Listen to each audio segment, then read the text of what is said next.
નમસ્કાર, બપોરના 3 વાગી રહ્યા છે. આપ જોઈ રહ્યા છો ગુજરાત ફર્સ્ટ સમાચાર સાથે હું છું માનસી સોની. એક તરફ રાજ્યભરમાં પોલીસ વ્યાજખોરો સામે અભિયાન ચલાવી રહી છે અને આ વચ્ચે જ ગુજરાતમાં હેવાનિયતની હદ સામે આવી છે.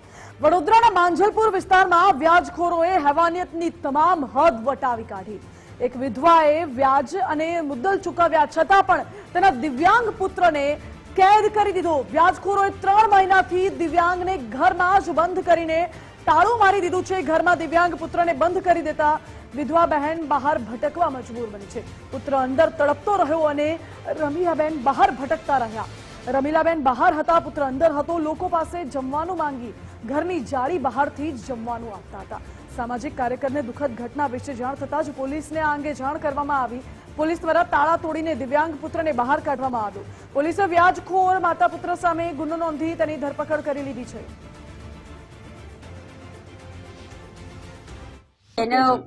એ છોકરો ને એની મમ્મી આવીને મને ચપ્પલે મારી જાય છે. જયારે પૈસા લેવા આવે ને થોડું 2 દિવસ મોડું થયું હોય ને તો એ મારે જ તને મારી નાખીશ, તારા છોકરાને મારી નાખીશ એવું કઈ ધમકી લઈને જાય છે મને. હા, 3 મહિનાથી કેદ કરી મૂકેલો છે. મેં એમને કહ્યું કે ચાવી મને આપો, હું તમને વ્યાજ ભરું છું તો મને ચાવી આલો તો મારા છોકરાને ઘરમાંથી બહાર કાઢું, ખાવા બાવા આલું. મારા છોકરાને કઈ થઈ જશે તો તમારે ઉપાધિ થશે ને અમારે બી ઉપાધિ થઈ જશે એવું બી કે કરું પણ એમણે માન્યું જ નહીં. હવે આજે લાવી આલું ચાલી, કાલા લાવી આપું એમ કઈ 3 મહિના કાઢી નાખ્યા. મને એક વાર ચાવી નહીં આપી એમને. જે આરોપીઓ છે એમની પાસેથી સતત વ્યાજની ઉઘરાણી કરતા રહેતા અને તારીખ 14/7ના રોજ રાતના 9 વાગે નરેન્દ્ર દાવા ફરિયાદીના ઘરે આવીને તેમના દીકરાને મારવાની ધમકી આપીને જતો રહ્યો અને ત્યારબાદ એના ઘરમાં ફરિયાદીનો જે માનસિક રીતે દિવ્યાંગ દીકરો છે એને ઘરમાં પૂરીને બહાર તાળું મારી દીધું. તો આ મુજબની ફરિયાદ રમીલાબેન ગજાણીયાની આજે માંજલપુર પોલીસ સ્ટેશનમાં દાખલ થયેલી છે. જેમાં ભારતીય ન્યાય સંહિતાની કલમ 308(2), 127(2) અને મની લેન્ડિંગ એક્ટની કલમ 40, 42 અને 44 મુજબ ગુનો દાખલ કરી આગળની તપાસ ચાલુ છે. એક છોકરાને 3 મહિનાથી પૂરી રાખ્યો છે અને એના મમ્મીને પણ ચંપલે જે વ્યાજ પર પૈસા આપનારી વ્યક્તિ છે એ અને એનો છોકરો આવીને મારતા હોય છે. જ્યારે મેં સ્થાનિક જગ્યા પર પહોંચીને જોયું તો હકીકતમાં છોકરાને અંદર પૂરી રાખેલો હતો. 2 ચેનથી 2 તારા મારેલા હતા અને જોયું તો છોકરાની મમ્મી જે છે એ પેલા વાડકી અને પેલા ચાનું બોટલમાં એ લોકોને ચા ને એવું બધું આપતા હતા. તો મેને જોઈને બહુ જ વધારે દુઃખ એટલા માટે થયું કે બેન એક વિધવા છે અને મેક્સિમમ સમજો કે ઘર કામ કરીને પોતાનું ગુજરાન ચલાવે છે અને આજથી 1.5 વર્ષ પહેલા એમને કઈ 70,000 ની આસપાસ લીધા હતા અને એના 1.5 લાખ રૂપિયા ચૂકવી પણ દીધા છે. પણ છતાંય હજુ વ્યાજનું એટલું બધું પ્રેશર કરે છે અને બેનને ચંપલે મારે છે. હેવાનિયતની તમામ હદ વટાવતી ઘટના સામે આવી છે. વડોદરાથી સંવાદદાતા જોડાઈ ગયા છે અલ્પેશ સુથાર. અલ્પેશ, વ્યાજખોરોનો આતંક છતાં પણ જોવા મળે છે, બીજી બાજુ પોલીસ વ્યાજખોરો વિરુદ્ધ અભિયાન ચલાવે છે અને શું છે આ મુદ્દે આખી વિગતો? બિલકુલથી વાત કરવામાં આવે તો હૃદય કંપાવી નાખે એવી આખી આ જે ઘટના છે તે વડોદરા શહેરમાં બની છે.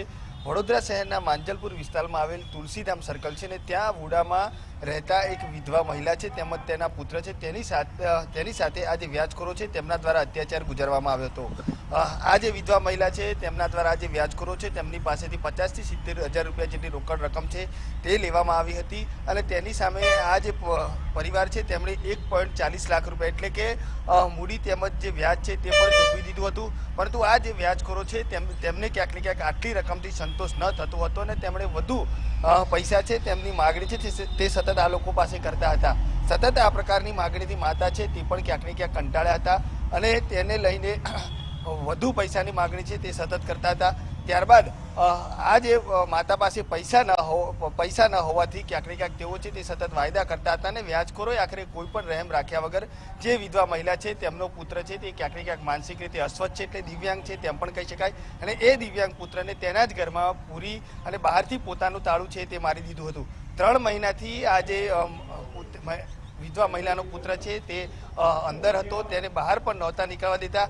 જે મહિલા છે તેઓ બહાર આડોશ પડોશમાંથી માંગી અથવા તો કોઈને રોડ પરથી માંગી અને ભોજન લાવી અને પોતાના દીકરાને તેમજ પોતે જમતા હતા.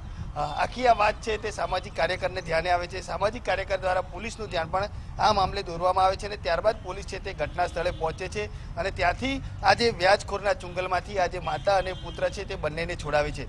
હાલ તો પોલીસ દ્વારા સમગ્ર મામલે કાર્યવાહી છે તેની શરૂઆત કરવામાં આવી છે. આ જે વ્યાજખોર છે તેની અટક પણ કરવામાં આવી છે અને હવે આ જે વ્યાજખોર છે તેની લાયસન્સ રદ કરવાની પણ પ્રક્રિયા પોલીસ હાથ ધરશે.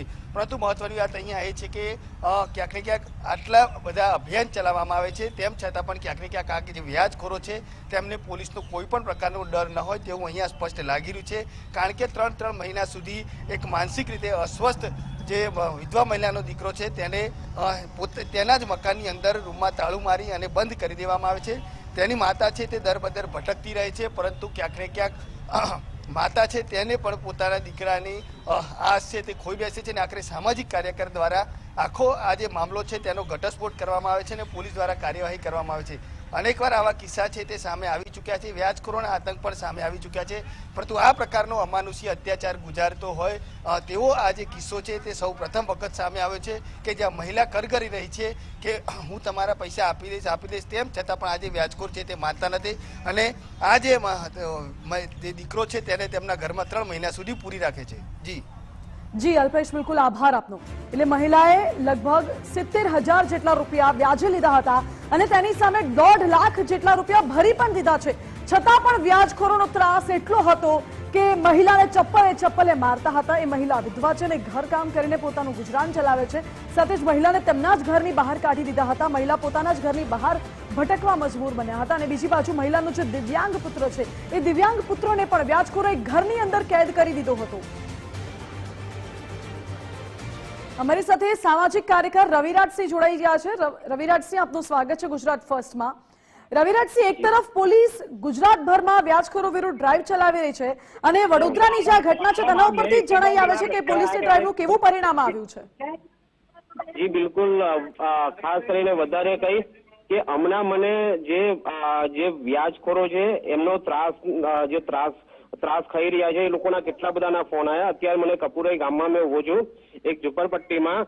ત્યાંથી અહીંયા 50 લેડીઝો ને છોકરાઓ અહીંયા ભેગા થયેલા છે અને અત્યારે એમને મારી રજૂઆત અત્યારે કરી રહ્યા છે.